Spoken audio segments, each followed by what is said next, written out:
उत्तर प्रदेश के जो फार्मासिस्ट संवर्ग के कर्मचारी थे वो कई सारी समस्याओं से जूझ रहे थे। लंबे समय से शासन प्रशासन से वार्ता नहीं हो पा रही थी। इस वजह से कई सारी समस्याओं से ये सभी कर्मी जूझ रहे थे और लगातार शासन प्रशासन से ये गुहार लगा रहे थे कि इनकी समस्याओं को हल कर दिया जाए। इनकी 24 सूत्री मांगे थी जिनको पूरा करवाने के लिए इनके द्वारा लगातार प्रयास किया जा रहा था, लेकिन न जाने क्यों सरकार बिल्कुल भी इस तरफ ध्यान नहीं दे रही थी। जिसके बाद डिप्लोमा फार्मासिस्ट एसोसिएशन की तरफ से ये रणनीति बनाई गई कि एक धरना प्रदर्शन किया जाएगा। इसके पहले भी कई बार धरना प्रदर्शन किया गया और 31 जनवरी यानी कि आज एक भारी धरना प्रदर्शन होने वाला था, लेकिन प्रदर्शन के ठीक एक दिन पहले शासन प्रशासन से संगठन के प्रदेश अध्यक्ष संदीप बडोला की मुलाकात होती है और इस मुलाकात में ये कहा जाता है कि बहुत जल्दी इनकी कई सारी समस्याओं को हल कर दिया जाएगा और उसी वक्त पे कई सारी समस्याओं को लेकर या यूं कहे कि कई सारी मांगों को लेकर आदेश भी जारी कर दिया जाता है, जिससे जो संगठन के पदाधिकारी और जितने भी कर्मचारी हैं उनके बीच में काफी ज्यादा उत्साह का माहौल होता है और शंका का भी माहौल होता है। फिलहाल ये कहा जा रहा है कि सरकार काफी ज्यादा सकारात्मक नजर आ रही है और ऐसा हो सकता है कि आने वाले वक्त में जो इनकी 24 सूत्री मांगे हैं उनको जल्द से जल्द पूरा कर दिया जाए, जिससे कि इनकी सभी समस्याओं का हल भी हो जाएगा। इस विषय पर अटल टीवी की टीम ने बातचीत की डिप्लोमा फार्मासिस्ट एसोसिएशन के प्रदेश अध्यक्ष संदीप बडोला से, तो उनका क्या कुछ कहना था इन सारी चीजों पे आप भी सुनिए। साथ ही उन्होंने प्रदर्शन के विषय में क्या कुछ जानकारियां दी है ये भी सुनिए। संदीप जी, आपका हमारे चैनल अटल टीवी पे बहुत बहुत स्वागत है।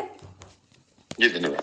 संदीप जी, जैसा कि फार्मासिस्ट जो है संवर्ग, इसमें काफी सारी समस्याएं देखने को मिल रही थी और आप लोगों के द्वारा कई कार्यक्रम भी किए गए, जिसके बाद ये रणनीति भी बनाई गई थी कि 31 जनवरी के दिन एक भारी धरना प्रदर्शन किया जाएगा। लेकिन आपकी कल मुलाकात होती है कई सारे अधिकारियों से, जिसके बाद धरना प्रदर्शन जो है उसको स्थगित किया जाता है, तो क्या कुछ बातचीत हुई है आपकी?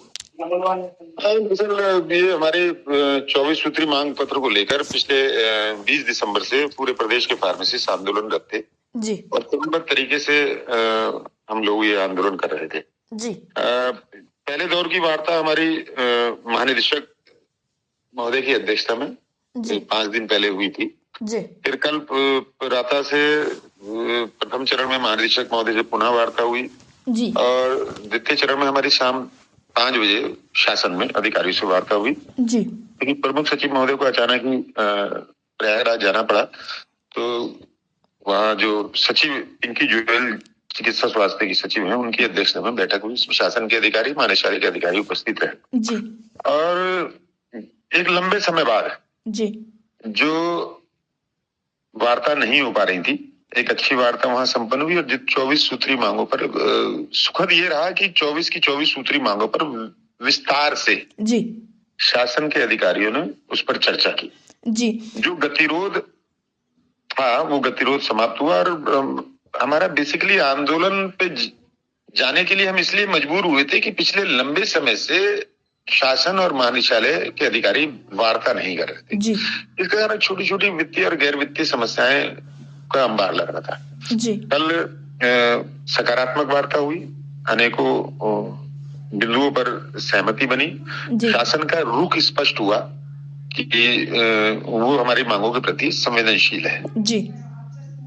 चाहे वो पदनाम परिवर्तन की बात हो, चाहे वेतन उच्चीकरण की बात हो, चाहे संवर्ग के पुनर्गठन की बात रही हो, चाहे हमारे पदोन्नति की बात हो, चाहे हमारी एसीपी का जो प्रकरण चल रहा है उसकी बात हो, चाहे वरिष्ठता सूची की हो, इन सारी चीजों पर विस्तार से चर्चा हुई और सहमति बनी। कुछ चीजों पर तत्काल आदेश भी जारी हुए जी। समय से इंक्रीमेंट, समय से प्रमोशन, समय से एरियर, सेवानिवृत्ति के बाद तमाम ड्यूज के लिए उसके आदेश भी जारी हुए हैं और वरिष्ठता सूची जो हमारा 2005 के बाद से अभी तक वरिष्ठता सूची नहीं बन पाई है जी। उस पर लिखित में हमको कहा गया है कि 2 माह के अंदर ये वरिष्ठता सूची तैयार कर दी जाएगी। जो हमारा एसीपी का है, जिसको हम लगातार कह रहे थे कि अधिकारियों ने पूर्व के जो तत्कालीन महानिदेशक थे 2023 में उन्होंने शासनादेश के विरुद्ध जाकर शासनादेश का अतिक्रमण कर एसीपी की जो व्यवस्था है उसमें बदलाव किया था, जिसके कारण पूरे प्रदेश का फार्मासिस्ट प्रभावित हो रहा था। एक 1.5 साल से हमारे एसीपी के प्रकरण लंबित थे, उस पर भी शासन में निर्णय लिया कि शासनादेश के अनुसार जो जिस पूर्व की जो स्थिति थी उसको बहाल किया जाएगा।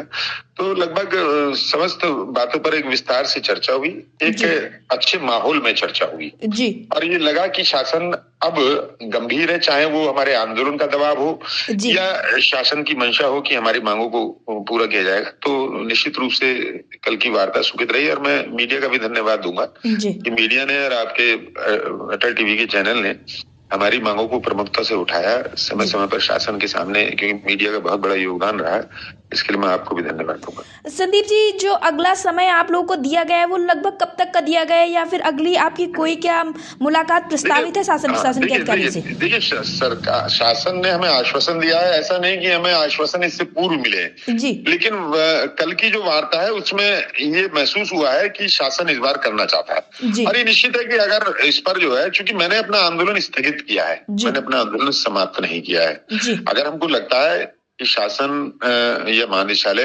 हमारी जिन मांगों पर सहमति हुई है, जिन मांगों पर हम चर्चा हुई है, उन मांगों पर अगर फिर ढीला ढवाली होती है तो निश्चित रूप से फिर हम आंदोलन के रास्ते पर जाएंगे। जी, लेकिन ये सत्य है कि संगठन ने और हमारे साथियों ने ये निश्चय किया है कि अब जो है, हम जब तक हमारी जो मांग है उस पर समुचित आदेश नहीं हो जाते जी, तब तक हम जो है आंदोलन के लिए मजबूर रहेंगे।